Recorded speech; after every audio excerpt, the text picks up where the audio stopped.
Welcome to Antidote Radio. This is Greg McCarran. And this is Jeremy Roth Cushell. Boy, we've got a lot to discuss on this show today. We're hoping we can fit it into an hour because we've got a ton of information we're going to get into on this program, and it mainly has to do with media. But I guess I'll start off with the uh, just getting into a little bit of an overview of what we're eventually going to get into here. And I'd like to start by just discussing this, talking a little bit about this media circus that is going on right now. I mean, I think it's more of a three-ring circus than it's ever been, at least since the beginning of the Donald Trump campaign. Now, with all that's going on now, you've got we've got an entire portion of the population. We've got probably one third of the population here in this country who thinks that now that resistance against tyranny and resistance against evil is tweeting about facelifts and about failing TV shows and it's this idea that Donald Trump is somehow bucking the establishment because he's criticizing Mika Brzezinski for getting a facelift before she came to try to visit him at Mar-a-Lago at New Year's. It's like, I mean, this is the resistance now, Jeremy. I'm not talking about the Keith Olbermann led resistance. I'm not talking about that. I'm talking about of course, the Info Wars resistance, the Breitbart Drudge Report resistance is tweeting about facelifts and basically acted like a child, and that's where a lot of Donald Trump's critics have it right, is that he acts like a child. Why is he so obsessed with talking about women and bleeding and stuff? It's just weird. Oh, but you see, that's manliness. That's a sign of masculinity. He's pushing back against the feminist industrial complex. By asking, Megyn Kelly where, blood comes out of her wherever. I mean, that's pushing back clearly. I mean, that's an obvious sign of masculinity there. But I don't want to digress off course. This is what our rhetoric is. This is how bad it's gotten, is that, now we've got a petulant child, a man-child in the White House tweeting about facelifts and and all this stuff, and taking these petty pot shots at people, which is what he's done his entire life. And then the response to it, this is where we're at. Tabloid level fighting is now considered to be patriotism. And then we've also got this is kind of a related topic, because this is very much, I think, has become a circus, is this whole controversy over Project Veritas and James O'Keefe releasing this audio with Van Jones claiming that the CNN's Russia investigation of trying to prove a collusion between the Russians and Donald Trump is a quote nothing burger. And if we were CNN, MSNBC, or even Infowars, Breitbart, or Fox News, we would spend the rest of our hour on this. Exactly, yes, and we spend the rest of our hour basically mainly spewing partisan nonsense about it. But we're not those outlets, so we're not going to do that. We're actually going to provide something that we believe is substantive and educational. So if you're here to get the same kind of partisan bickering and talking points that you get from Infowars or wherever, you might not want to listen to this. So, but.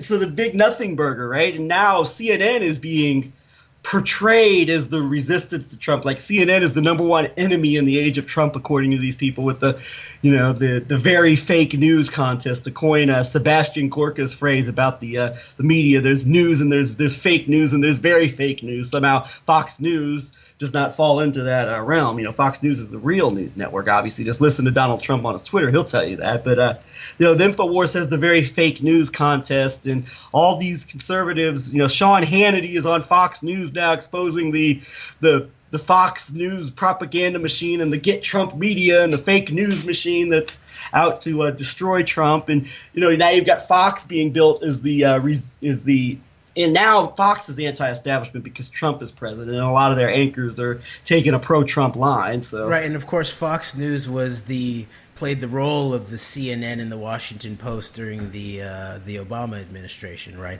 they were the patriotic resistance, and now they are the new inside establishment.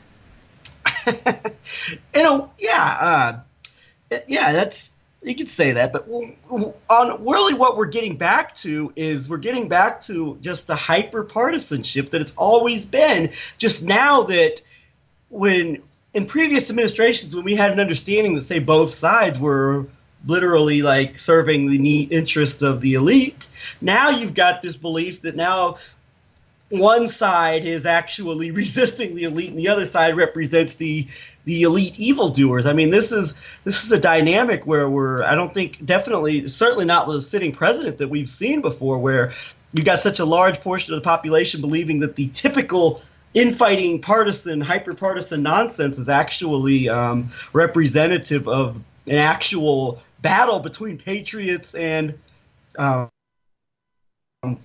establishment types. And so this is really, I think it's a scary precedent. I think it's a very unfortunate precedent. But when you look deeper at the role CNN's playing here, I think a different dynamic develops. And we have to go back and look at some the relationship between Donald Trump and the head of CNN, Jeff Zucker, I think is a very educational one. First of all, let me just say really quickly, Greg, that there look to be two myths that are both apparently false that I imagine that we're working to break down here in relationship to this story. And one is that there's some type of Donald Trump is some type of real enemy of the media industrial complex. And then the other is that the so-called Russian story is a big, quote, nothing burger. And I believe that those two are both false at some level, and they're being contained within this story. Yeah, that's definitely, yes, I agree, and they both go hand in hand when you really look at it. I think Donald Trump's relationship with Jeff Zucker is a very instructive one to perhaps get more of an understanding of where this is coming from and what's going on here. And Jeff Zucker, of course, was the person who, as the head of entertainment at NBC News, or NBC, launched The Apprentice, gave Donald Trump his television primetime platform, and pretty much paved the way for him to become this national celebrity, as opposed to what he was before, which was a big player in the New York City tabloid scene with his all of his antics. And he became a national figure because of Jeff Zucker, to the point to where he could credibly make a run have the popularity and have the name value to make a serious run for president of the United States. Jeff Zucker did that. In this article with Hollywood Reporter from this past June, Trump heaps praise on all of the major media executives. Refers to Rupert Murdoch as a tremendous guy, Sumner Redstone, a.k.a. Murray Rothstein for all you Zionist investigators out there. Loves Donald Trump, thinks Trump's a great guy, would give him anything. Leslie Moonves, David Ben-Gurion's first nephew, head of CBS News, who said that Donald Trump is good for CBS, even if he's bad for America. Great guy, the greatest. We're on the same page. We think alike. Ari Emanuel calls Donald Trump a lot. He's a very good friend. He might do something with Ari Emanuel after the election. This is just a few examples of his friendships in the media, but I think the most instructive one is Jeff Zucker. And there's a really excellent article from the New York Times Magazine, came out in April. CNN had a problem. Donald Trump solved it. Inside the strange symbiosis between Jeff Zucker and the president he helped create. And the basic gist of this article is, it's a long article, so I'm not going to get into too many details, is that Donald Trump and Jeff Zucker have helped each other at different parts of their lives when they needed it. When Donald Trump needed to become a national figure and Jeff Zucker needed a successful television program, Donald Trump came along with The Apprentice.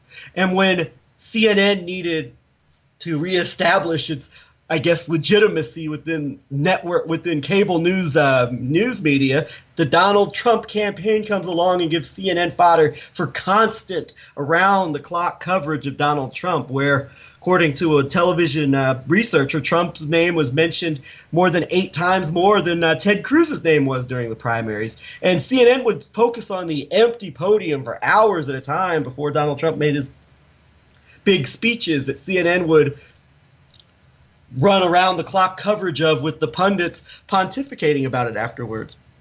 And so there's a dynamic here between Trump and Jeff Zucker, and I just think it's a very instructive one, because we've got the media outlet that, more than any other one, even more than Fox, created Donald Trump, made Donald Trump's presidency possible by giving him the most valuable resource you can give someone, and that's media coverage. And when you really look at it, it seems that CNN has actually played a very convenient role for Donald Trump, and it may continue to do so because, as you said, it really appears that CNN, in large part, is actually concealing many of the what might be the very real details of a Trump-Russia collusion. Yes. And you pointed out some interesting things about this background relationship of with Jeff Zucker and MSNBC, CNN, and going back to that Hollywood Reporter story from a year ago. This relationship also with Ari Emanuel is, I think, very explanatory and interesting. Because, of course, who is sort of like one of the least top, three media representatives of the left liberal resistance in the age of the evil Trump? It's Michael Moore. And Michael Moore, I believe to this day, is still represented by super agent Ari Emanuel. And Michael Moore, even when he was Rogan's boss too, for all you Joe Rogan fans out there. Well, maybe not totally his boss, but definitely the new manager, head of the mixed martial arts, where Joe Rogan sort of has his most stable paying job in a way. But those questions should be asked about whether that relationship is part and parcel of the Joe Rogan's obvious escalating discomfort with the kind of questions about September 11th that his friend Eddie Bravo would like for both him and Alex Jones to answer. So that is an interesting question. And Ari Emanuel was even brought in by Michael Moore during his recent bitter divorce, I guess, to testify on his behalf. And so I think that's a key piece of this. Michael Moore is also one of the key figures in the resistance against Trump. Yes, exactly. That's the point. Is a sort of like we're seeing this sort of like leading the opposition type of scenario here, and the boosting of the credibility of these so-called opposition members, whether it's CNN or it's Michael Moore, in a way, with characters such as Zucker, Emanuel, who are playing, obviously, sort of managing both sides in some way. So this whole scenario of Donald Trump as some type of enemy of the mainstream media, I think for the sort of Fox News to the InfoWars, right, it's also meant to be the liberal media. He's telling the feminists to go stick it and talking about the blood coming out of women and these types of things. And yet Donald Trump has this very deep and comfortable relationship with these high-level executives, most all of them heavy Jewish Zionists. And so whether the idea of floating Trump as this antagonist of the power set, and even for sort of like the anti-Zionist right of that he's the guy who can then put Israel back in its box. He's a deal maker, and he's going to make a fair deal with the Palestinians and these types of things. It looks like this was largely a creation of the type of psychographical, let's call it psychological warfare, by a group like Cambridge Analytica, which did play a role in shaping the understanding and the targeted information surrounding the Trump campaign. And Cambridge Analytica, it's a very interesting BBC piece that you pointed out to me, Greg, where it goes into it. Of course, it leaves a lot of questions begging to be answered and a lot covered up. But even in that, you can begin to see what the nature of this psychographical warfare complex that's in large part based on this new generation of social media and big data and the information that we're continually giving to these big firms that control our personal information in many ways. And even this firm, Cambridge Analytica, it admit it has an open military division where it operates with foreign governments and governments of all sorts to help in reconstruction periods and so-called democratization efforts around the world. It's an admitted psych warfare part of their larger organization. In this BBC interview, I don't know if it's I think it's the British CEO of Cambridge Analytica saying that they are cordoned off. Their sort of more commercial civilian aspect was sort of involved, barely involved in the Brexit. And then also in Donald Trump's campaign. What's interesting, too, is they talk about how that Cambridge Analytica had first worked with Ted Cruz's campaign and attempted to work to bolster Ted Cruz, and they said that it wasn't working. So that is very, very interesting, because thinking back also to the DNC's Pied Piper strategy, that the three guys they wanted to run against, right, were Donald Trump, Ted Cruz, and then I believe the third was Ben Carson. Yeah, that's right. And, also, yeah, go for it. I was going to say real quick with regards to the whole thing with Trump and Cruz, that's very important because initially Breitbart, headed by Steve Bannon, pretty much backed Ted Cruz initially, and then eventually made the switch over to Trump. And this also fits into articles, stories that came out that within the Council for National Policy, the big shadowy right-wing think tank, that there was a split there between Donald Trump and Ted Cruz, and then I guess eventually Donald Trump won over the Council for National Policy over Ted Cruz. So there was definitely a lot of maneuvering going on behind the scenes to find like the hope for like the right wing in America. And I think that Trump ended up winning that battle over Ted Cruz, and it makes sense because out of all the other candidates for the Republican primary, Ted Cruz was the one who probably came closest to Donald Trump in a lot of areas. Yes, and it's pretty clear that Ted Cruz would also up there. I think that probably the top two, maybe in a top three, you'd add in a Marco Rubio, but I think the top two in terms of a Zionist power configuration of the Republican potential candidates would be Donald Trump and a Ted Cruz. And Ted Cruz, of course, has a father who's a hardcore Christian Zionist. He's actually appears to be compromised by potential foreign, not being a natural born citizen in a certain way, and it might be the case that the Tel Aviv center of power might want to desire to undermine the constitutional idea of a natural born citizen being the president. So that's part and parcel of that. But then I think that this was evolving, flowing game theory warfare that was being done in relationship to this election. And so you can see the movement at some point to really get behind Trump.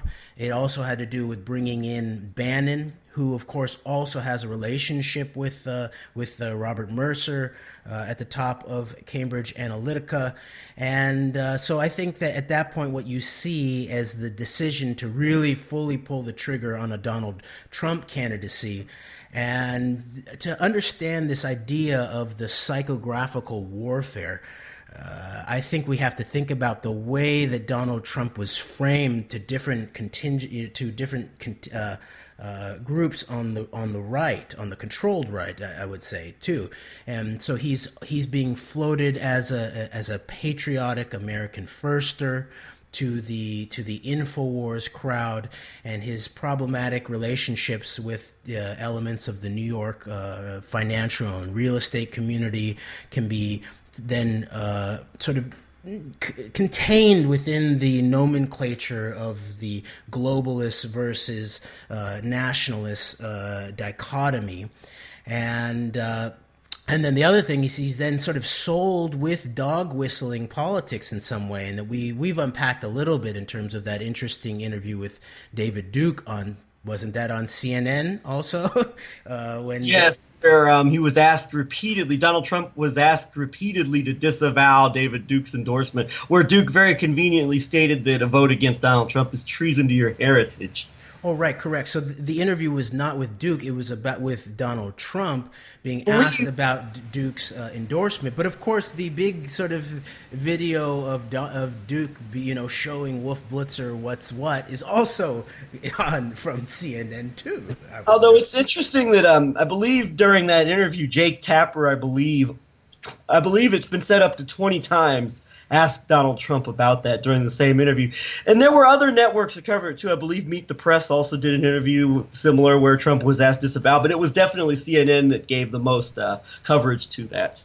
Yes, and then so that sort of points to that Donald Trump was also being probably psychographically framed in a certain way by elements of Jewish Zionist power as an anti-Zionist, but a latent or a crypto anti-Zionist, a guy who was going to push back against Jewish power, and people who would resonate with Duke would then, and of course Duke was frontally for Donald Trump, and so even amongst the contingent of the sort of like the maybe the Jew hating right, that was sort of like Donald Trump is our best bet here. He's a self-owned man because he's a billionaire and he can tell these sort of rich Jewish pricks to go shove it or something like that.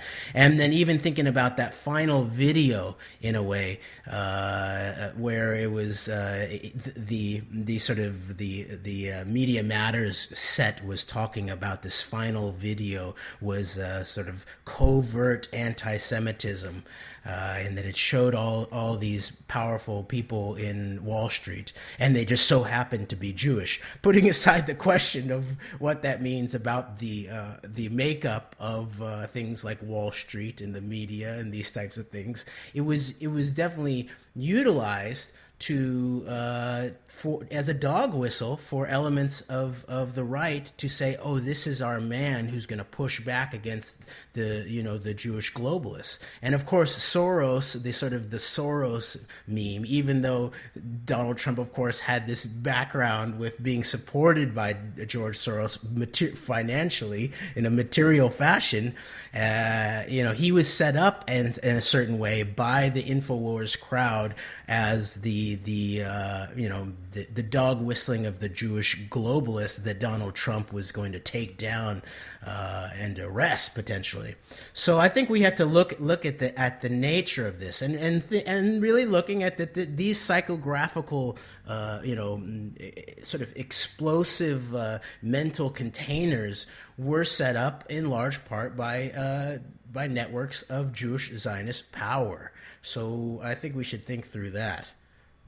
We've been doing a little bit of research here this morning, and we found some I think particularly found some connected some very interesting dots with Treasury Secretary Steven Mnuchin, who of course has a Hollywood background, and some of the people he's been in business with. You want to lay out a few of those real quick? Sure. And it's interesting, these key figures of Bannon and Mnuchin, and Bannon is still seen by some as like the good goy in the administration and the real nationalist who's trying to hold it down. But of course, Bannon has the background of being basically the new alternative, the new alt-right Hollywood connection, having helped produce the movie about Sarah Palin, the movie against Occupy, these types of things, as we've talked about before. But Steve Mnuchin, right, the Treasury Secretary, correct, at this point, who has a background with the Democrats, who has a background in Goldman Sachs, just like his dad. And Skull and Bones as well. And Skull and Bones. He's part of the fairly recent sort of new Jewish Skull and Bones grouping, and Mnuchin, his more recent background, of course, after Goldman Sachs, is in Hollywood, in probably one of the biggest, if not the biggest, one of the key financial groups and production groups behind some of the biggest films of the last decade, which used to be Rat Pack Dune Entertainment, That was a merger of some sorts, and I believe that it was Dune was Mnuchin's side of that, and Rat Pack was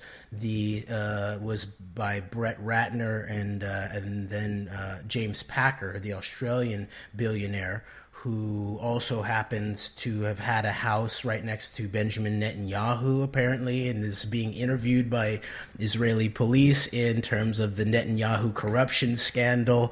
So this is an interesting thing. So I've just noticed that there's been some recent evolution of this company. Devolution, maybe? I don't know. But it has now been... it looks like it's been taken over in some way by what's known as Access Entertainment. And Access Entertainment is a privately held American holding company. I'm going to be working from their Wikipedia entry here. I'm sure there's deeper stuff that folks could go out and look for.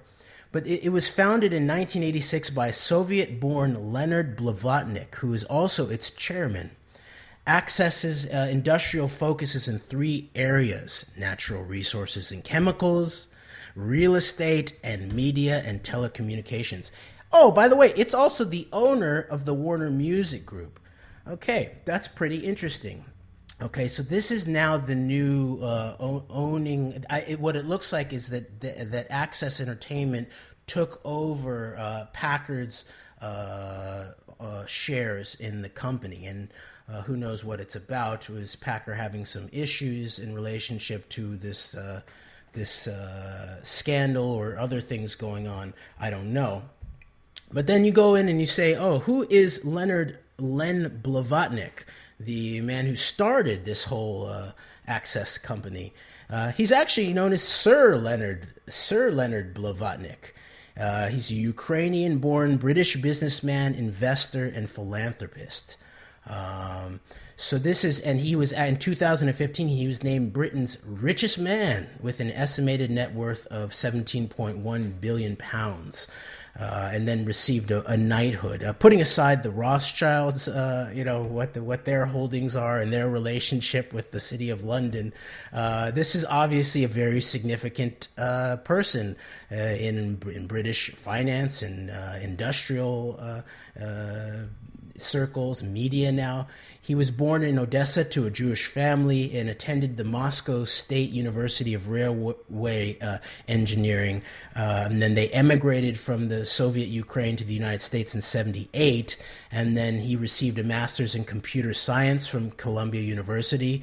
Think sort of Talpiot type, if instead of the deep Jewish state, the Jewish deep states Talpiot program also probably has, where the people who go into engineering also then are the big become sort of the big owners and managers of key industrial and media assets. And then in '86 he founded Access Industries. Blavatnik did. It's an international conglomerate company located in New York, and he is the chairman and president. And it's had long-term holdings in Europe and North and South America. Initially, he moved into Russian investments just after the fall of communism. He and a friend from university, Victor Vekselberg, formed the Renova investment vehicle, and then the two joined with Mikhail Friedman's Alpha Group to form the AAR venture. Access has since diversified its portfolio. Okay, so this is very, very interesting because this also then plays into this whole nature of not only is there does Donald Trump not have friendly connections with the highest level of the media ownership in the United States and around the world, but also this big Russia nothing burger. No, there's actually, these are, once again, we're seeing this New York centric, Jewish Russian former Soviet, mob connection of some sort playing in the midst of directly connected to Trump's Treasury Secretary at this point, or his company or his former company. Do you want to explain the significance of Alpha Bank real quick? I don't know that much about Little, him. I mean, I mean, what little we know, there seemed to be some significance, though. Yes, and people should go research the relationship of Mikhail Friedman and Alpha Bank, two elements of the Trump campaign. And Mikhail Friedman is an Israeli Russian, seen as the second wealthiest man in Russia, and so this mythos. Some of it true, but a lot of it being used in a sort of limited hangout control type of way that Putin booted out all of the oligarchs and with an emphasis on the Jewish Zionist oligarchs is not true. There was a sort of a sorting or a culling or a choosing of which of these Russian Jewish Zionist oligarchs to work with. But yeah, Mikhail Friedman is still up and operating in Russia, and he is an Israeli. He's an Israeli Russian. Mentioned his name in terms of the whole Russia connection to Trump and the election. You don't think who mentioned his name? I don't think CNN's mentioned his name or any of the other major No, networks and neither apparently have Project quote Veritas nor quote Infowars. Really. So if you think about Trump as having these very obvious soft underbelly places of obvious compromise and of being an asset and a tool of a sort of a network that in large part probably represents foreign military power in terms of Israel, and then also these links back into parts of the Russian society. That's a piece that's being obviously covered up and contained in the mainstream media, even in relationship to this so-called opposition by CNN and Van Jones declaring this to be a big nothing burger. Then the other side, of course, that Trump is very vulnerable on is this sexual compromise, this blackmail operations, his relationship with Jeffrey Epstein, going back decades in New York City and also in Florida. So this is there's a lot of containment and sort of look over there and red herrings being run by the so-called resistance, and the evil mainstream media are somehow missing the elephant in the room and chasing squirrels and dogs every which way.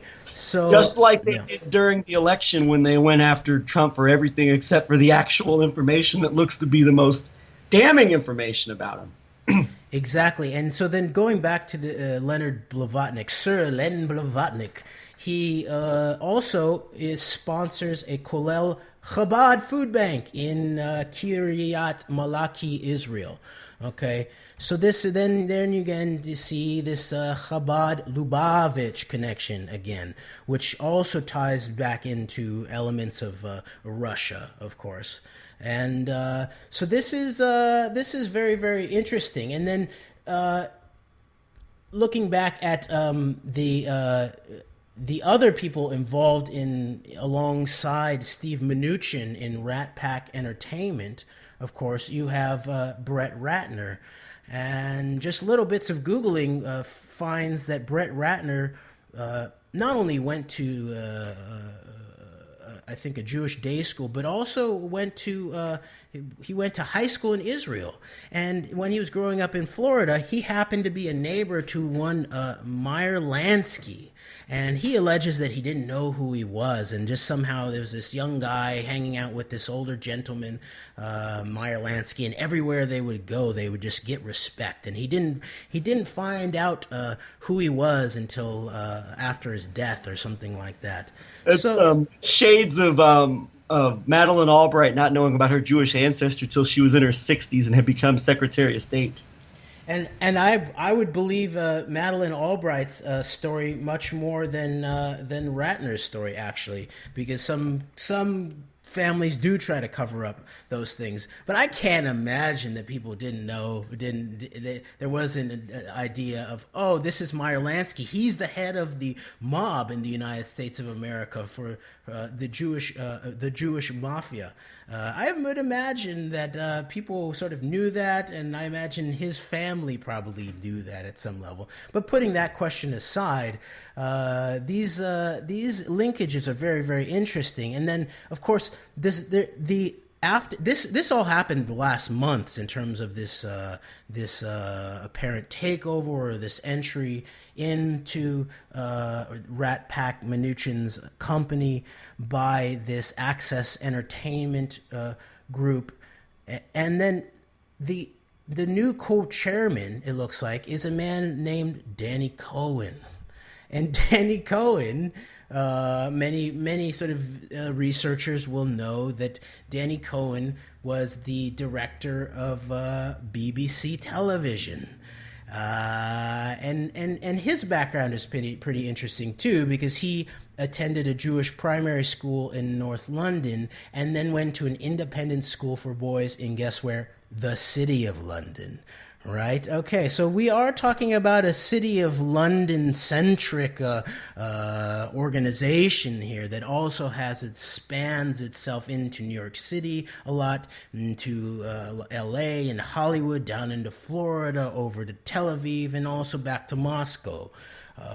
So this is what we are looking at here. And so this is an interesting move from the head of BBC television to now become the high level in this company that was created in part by Donald Trump's Treasury Secretary. So this is interesting. And then just one last little connection here is Danny Cohen. Oh, of course, Danny Cohen also played a role in covering up back to sexual criminality, the abuse of children, blackmail operations, and its relationship to Trump's circles. He helped stand down the revelations around what's his name again, Greg? Jimmy Savile. Yes, Jimmy Savile. Yes, that's right. And this is a well-known child pervert, sexual abuser for probably decades while he was inside of BBC. And it began to sort of shake apart, and it was coming out, and Cohen was apparently an integral part of attempting to contain that and not let it out. And he probably knew about it way earlier. So I guess, last May 2016, Danny Cohen launched Access Entertainment with the industrialist Len Blavatnik. The company has set out an ambition, this is from Wikipedia, to be one of the world's leading independent investors in the entertainment media sector, with a concentration in high-quality television, films, and theatrical productions. The company aims to invest several $100 million in the initial phase. So that is very, very interesting. And his wife, Danny Cohen's wife, is an economist and author named Norina Hertz, who people should go take a look at her background.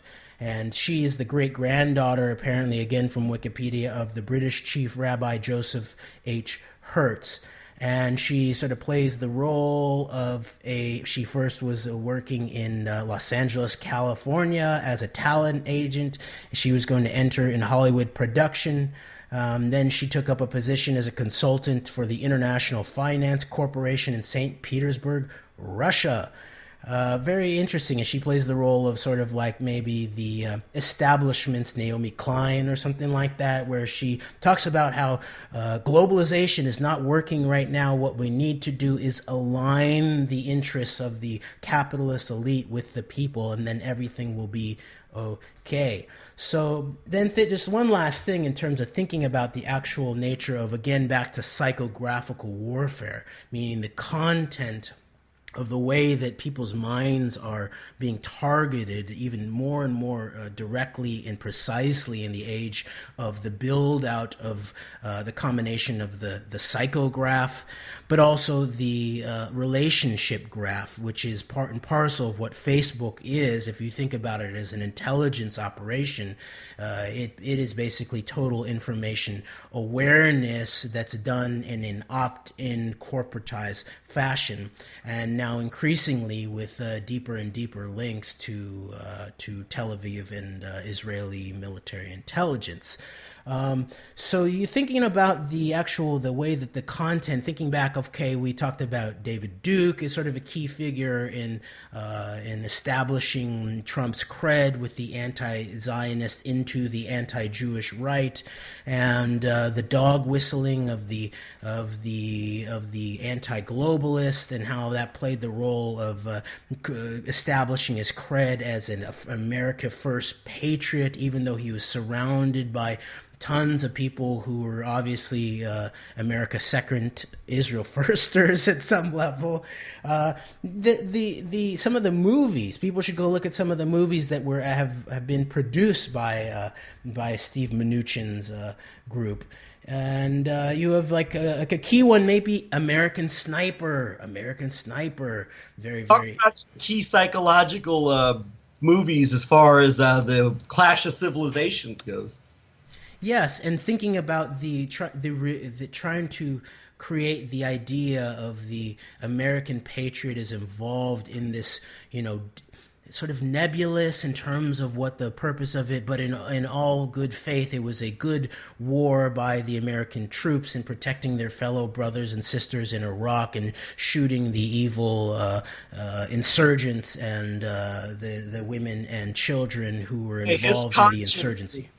Seriously bothering him. So it was obviously a good war because he had, So this is key. This is, of course, Hollywood has always been key to the mind war complex that the people of the United States and the world have been subjected to, and even beyond the idea of the book that talks about the sort of decades-long vilification of Arabs and Muslims in Hollywood. I forget real bad enemies. I think it's called REEL. Bad Arabs as well. Real bad Arabs, right? Exactly.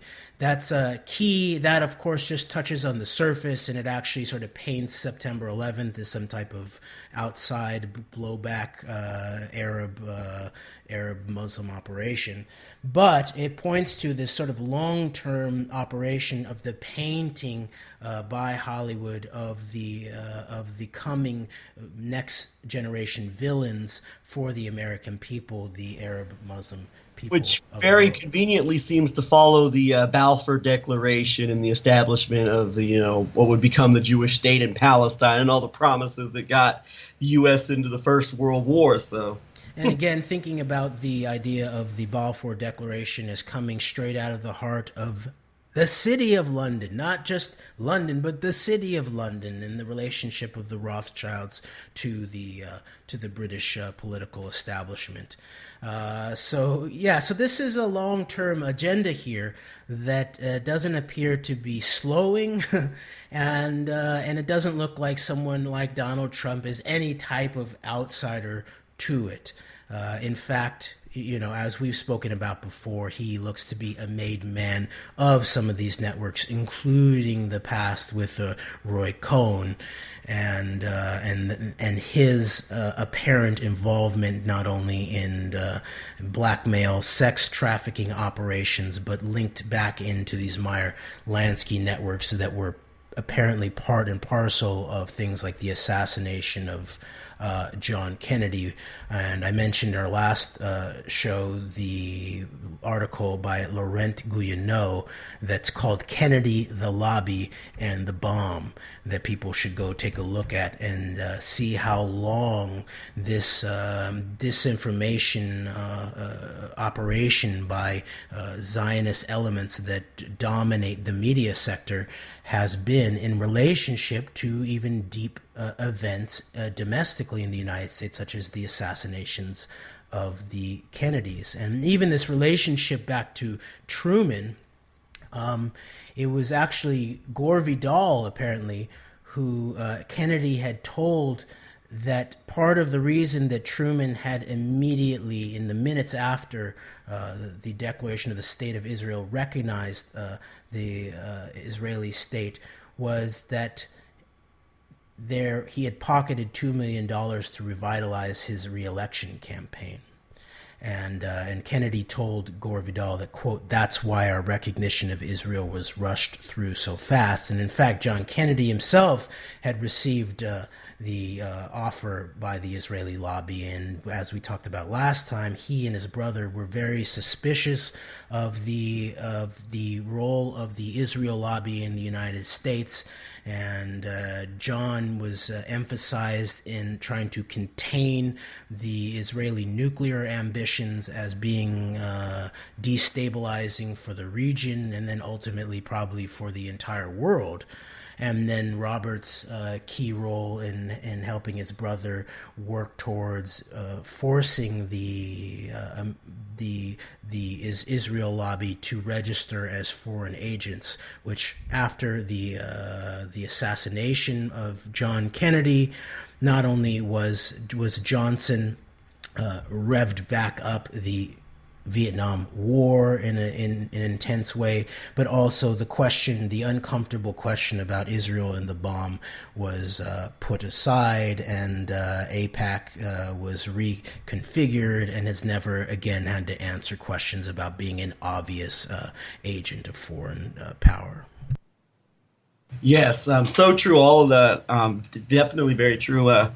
And with Mnuchin, all of his connections kind of paint a different picture from Trump's recent statement, where he made a complete 180 on his Goldman Sachs policy, where of course he ran one of his major pledges. And I'd actually say that it was probably one of the 2 or 3 major reasons why Trump had so much love within like the alternative community. And it's not.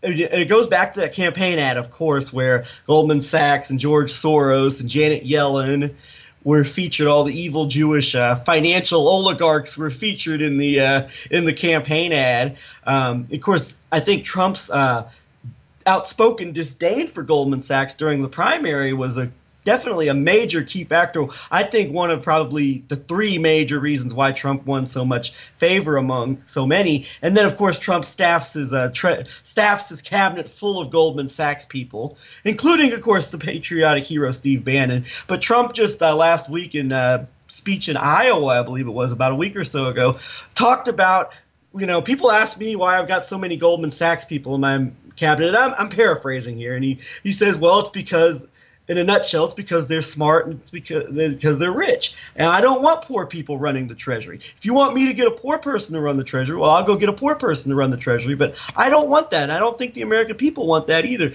So Trump's gone from saying that, well, Goldman Sachs is the reason why we've got major part of the reason why we're in the economic mess we're in, to bringing them into his administration because they're smart and wealthy. So, but with Mnuchin and all of his connections, that almost paints a different picture as to perhaps why Trump has a guy like Mnuchin overseeing the Treasury, as well as another, the second in command at Goldman Sachs, Gary Cohn, as the head of his economic policy team, advisory team. So, I think all that definitely paints a different picture of why Trump might have all these Goldman people around him. It's almost like the antithesis of Obama, or the opposite of Obama bringing in, say, people like Penny Pritzker as the Commerce Secretary, when he, of course, Pritzker was a major, Pritzker family was a major creator of Obama and his campaign, and gave him the contributions necessary to make his first presidential campaign such a successful one. So we're almost seeing like a different, the same dynamic playing out there. I want to take a little bit of a different approach, or change the topic a little bit here the last 10 minutes that we've got, 9 minutes, but and it's related, but we've got so many people within the alternative media, within activism, that are like making like the primary focus of their activism, it seems like these days, and trying to disprove or debunk the claims about Trump and Russia. And I think that I'm increasingly beginning to look at this because I'm increasingly starting to look, based on all the information that we're uncovering and all the elements that are there that are involved, this is largely a media circus at this point. What's going on with Trump and Russia? I think it's very partisan. It's designed to it's the perfect wedge divide and conquer issue, and it also. I'm increasingly becoming of the belief that there's not really anything that's actually being done with regards to actually doing anything about the Trump-Russia connection all these media people are so up in arms about, allegedly. And that could change, of course. We've talked about the very real possibility and likelihood of there being like a faction battle within this power establishment. It also relates to the Netanyahu corruption charges, which I think could be very much related to Trump, as there could be a joint effort going on behind the scenes to try to remove both of them from office. And I think that's a very real possibility. But with regards to how the media is covering this overall, it looks to be more and more of just like a smokescreen or a false lead, a red herring, which kind of just ultimately takes you nowhere except for partisan squabbling. But there's so many people that believe that this whole thing of trying to debunk the Trump-Russia narrative is the most important thing they can do. I kind of see that as being an erroneous strategy. Well, yes, clearly. It is interesting that you have this intensification of partisanship, of the division of left and right in an intense way, and it was clear that Alex Jones was heading in this direction over the last years, especially in the second half of the Obama years. He was intensifying his relationship with clearly partisan venues such as things like Drudge or WorldNet Daily. These types of operations are getting closer and closer to the clear sort of partisan right talk radio people like Savage, this type of scenario. And so this doesn't look to be a coincidence. It looks like it's been set up in many ways for this sort of partisan rancor to be escalated, and for the actual compromise of the American president to be lost in the fold amongst the accusations back and forth. And clearly, like, Trump is such a divisive figure. I think it came out right that there's only two countries in the world where he's seen as positive, in a positive light: Russia and Israel. What a coincidence! What a coincidence! Yeah. What a coincidence, or as the alt-right people love to say, what a coincidence, Right. And so then Alex Jones is sort of stepping into the fold. It works very well in terms of a lot of his audience's psychographic their psychographic makeup, that they see themselves as the sort of the lone patriots against the sort of globalist power. And so if it's only just Russia and Israel and the sort of Trump New York and the alt-right media and InfoWars against the Soros and the globalists and the left and the Democrats and Mecca, then so be it. And then we must escalate the warfare, and there's civil war going on here. So that's obviously part and parcel of it. It also reminds me of the Bush days for the left and the progressives, where there's this perfect boogeyman. In the day of Bush, it was sort of like, he's a buffoon, he's an idiot, we can laugh at him. Bill Maher loved it because he could just make Bush idiot jokes every single week. And Trump sort of escalated that, where he's not only perceived as a non-reading buffoon, he doesn't read books, he's talks in Twitter points, these types of things, but he's also a misogynist, and he's also a racist, and he's also owned by the Russians. And so this sort of plays into the perfect boogeyman for the progressives, where they're even sort of the place of like, just get rid of him, I don't care, and they're not even thinking about who is Mike Pence. Is Mike Pence a materially much bigger criminal already in terms of his war crimes and around sponsoring the attack on Iraq?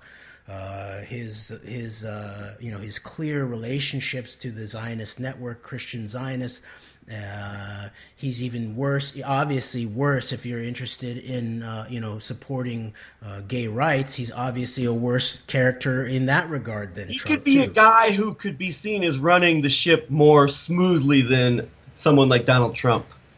Yes, and so this is obviously a problem here. And so in thinking back through the problematic aspect of a psychographic warfare complex that's being waged on all of us, the most important thing I would say is that we begin to think in a first principles fashion, in a non-reactive fashion, where we begin to actually respond to crises, but more importantly, that we have a vision of how we decide to produce knowledge. How do you produce knowledge? Is knowledge produced just by someone that you hate is saying this, so the opposite must be true, and that whatever they said is not true?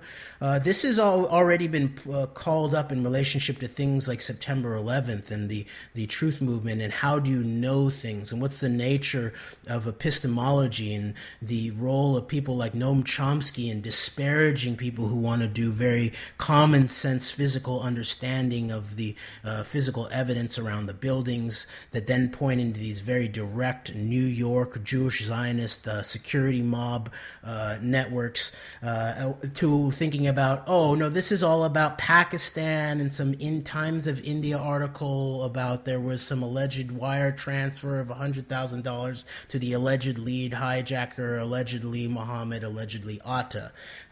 Putting all aside in terms of, it looks like the Israeli intelligence was maybe not even not only following the 9/11 so-called hijackers, but probably was actually mimicking them. Mohammed Atta was very likely some type of Israeli double agent, and there was another Mohammed Atta. But putting that aside, thinking through proactive, productive politics and knowledge. And this also includes things like, where it's, if you're only gonna think about, okay, I hate CNN, then and CNN says this Russia story is something big, then it means it's nothing. Or if you're you hate Fox News, and Fox News that says that this Russia story is nothing, then the truth is actually somewhere being produced by your own thought process, by the evidence, by thinking through the idea of the trivium method as a productive way of producing knowledge. First, you work with the grammar, i.e. the facts, then you apply logic to those facts, and then you produce rhetorical substance about such facts, and you keep on rotating that as a spiral towards the truth. And then the other side of that, very quickly, I'll let you wrap up, Greg, is that we need a politics of vision. Not a politics of sort of like ethnic division and sort of like crude nationalism, nor crude globalism. We need a politics of productive and creative vision that is deeply in tune with the best of our American traditions. So true, and I'm so glad you made that point there at the end that it is imperative for the people who are big into the Russia conspiracy that look at who's promoting it, look at who's defending the whole Russian angle. It's Fox News. That should be enough to make anybody raise alarm bells in their head, just as much as CNN being the voice of the so-called anti-Trump movement. So anyway, just think about this stuff, people. And until next time, we're out. Thanks for listening. Bye-bye.